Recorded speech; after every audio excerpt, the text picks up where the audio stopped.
Bonjour les amis, bonjour à tous. Comme d'habitude les amis, beaucoup de vent ici dans le nord, beaucoup de vent et beaucoup de pluie ce matin, hein. Oh là, c'est impossible de venir au jardin. J'ai quand même retiré 5-6 pieds de tomates qui étaient quasiment... c'était fini quoi, hein. La saison se termine, il me reste quand même une dizaine de pieds de tomates dans la serre qui sont à peu près corrects et puis qu'on peut encore déguster. Bon, est-ce que vous remarquez comme moi que vos tomates dans la serre, si vous en avez encore, ou même peut-être un petit peu plus bas dans le sud, le goût change un petit peu quand même, hein, ça devient des tomates de frigo, quoi, quasiment. Donc comme si on les avait laissées pendant une semaine au frigo, ça devient un peu fadasse quand même, hein.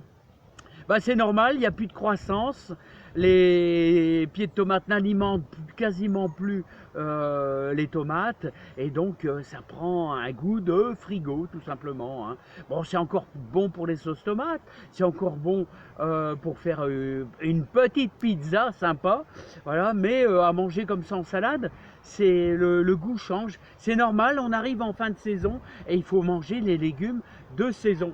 Alors les amis, j'espère que ça va. Je suis désolé, en ce moment je suis un petit peu crevé et j'arrive pas à répondre à tout le monde. Donc je suis un petit peu fatigué.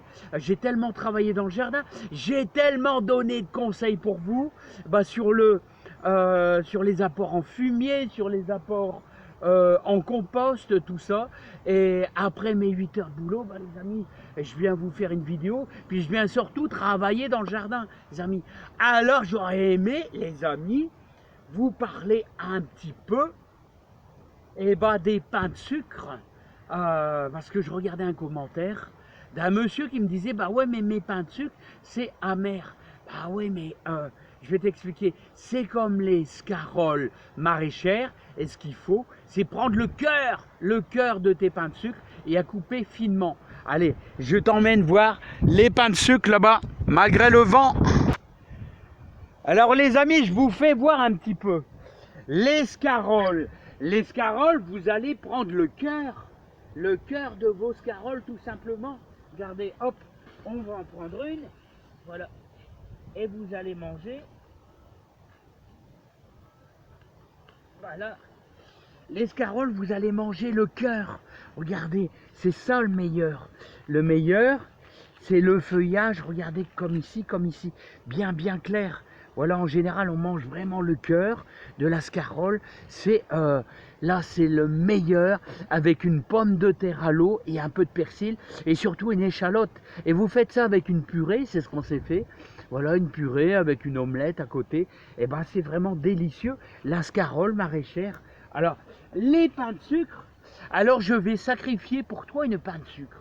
Alors, les scaroles, comme les pains de sucre, c'est la même période de semis, c'est-à-dire, moi je dirais début août. Début août, c'est très bien, ça permet d'avoir des beaux pains de sucre et des belles scaroles à manger jusqu'au mois de décembre. Voilà, donc ça se sème comme la salade. Alors je vais te sacrifier un pain de sucre. Regarde. Voilà un pain de sucre. Regarde. Voilà. Alors, ce que j'aime bien dans le pain de sucre, tu vois, c'est que tu vas pas prendre les premières feuilles. Voilà, ça tu mettras dans le compost. Tu prendras les feuilles, regarde-moi ça. Les feuilles, comment elles blanchissent. Et plus tu vas à l'intérieur, plus c'est blanc. Et regarde, c'est là le meilleur. Et ça, tu vas les couper finement, tu vois. Tu vas les réunir, tu vas les laver, bien sûr.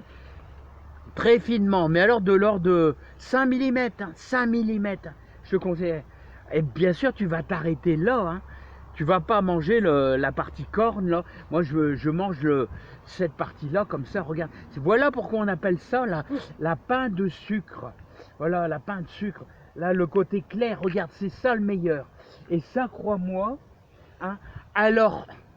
c'est de la famille des chicorées, c'est de la famille des scaroles. Voilà, donc c'est une scarole, ça fait partie de nos salades qu'on mange avec persil, échalote et tout. Tu mets ce que tu veux comme herbe pour aromatiser. Et surtout, c'est l'idéal parce que c'est une salade, c'est une chicorée qui résiste bien au coup de gelée. Voilà, -2, ça lui fait rien du tout. Tu vois, ça c'est de la scarole. Scarole, c'est terrible. C'est une superbe scarole, très bonne. Et quand tu prends vraiment le bien clair, eh bien, c'est pas amer du tout. Il faut la couper finement, 5 mm, avec un gros couteau, 5 mm sur une planche en bois, et tu verras que c'est délicieux. Voilà, moi je trouve que c'est délicieux. Bah, ça a le même goût qu'une scarole. Voilà, c'est exactement, mais il faut prendre le cœur. Voilà, il faut surtout pas prendre le feuillage qui est plus foncé.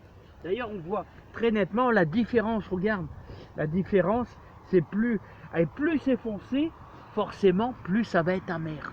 Voilà donc la différence. Alors, le semis de la pain de sucre, c'est début août, on sème ça comme la salade, on fait une petite ligne, voilà, et ensuite, quand elle fait, on va dire 10 cm, 10-15 cm, tu la repiques, ça se repique comme une salade, tu en mets une tous les, on va dire, 10-15 cm, et tu auras des pains qui se forment là. Alors tu peux plus ou moins ligoter, voilà, moi je le fais quasiment pas. Quand elles sont bien groupées comme ça, on obtient des superbes pains, plus ou moins. Voilà, et regarde là, il y a un très beau pain là en formation là. Hein, il y en a qui pomment vraiment bien et d'autres plus difficilement. Tu vois, celle-là, elle pomme pas du tout. Voilà, donc j'aurais tendance à pas la prendre, mais je prendrai celles qui sont bien claires. Voilà, donc la pain de sucre, vraiment une salade magnifique. Enfin, moi je dis une salade parce qu'on fait de la salade avec, magnifique. Tu sais pourquoi? Eh bien pour manger l'hiver. On a de la verdure pour l'hiver, les amis, on a de la verdure. Bon, ceci dit, les amis, moi je vous adore tous, plein de bonheur, plein de joie, et n'oubliez pas, une salade qui résiste bien l'hiver.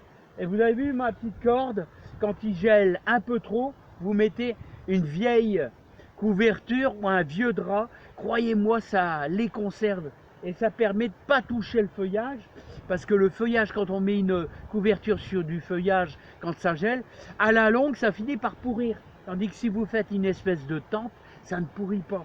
Allez, à bientôt les amis, beaucoup de joie, beaucoup de bonheur, beaucoup de réussite dans votre jardin. Je vous adore tous. Allez, bye bye les amis, et mettez de la pain de sucre, je vous le dis, c'est génial. À bientôt, bye bye.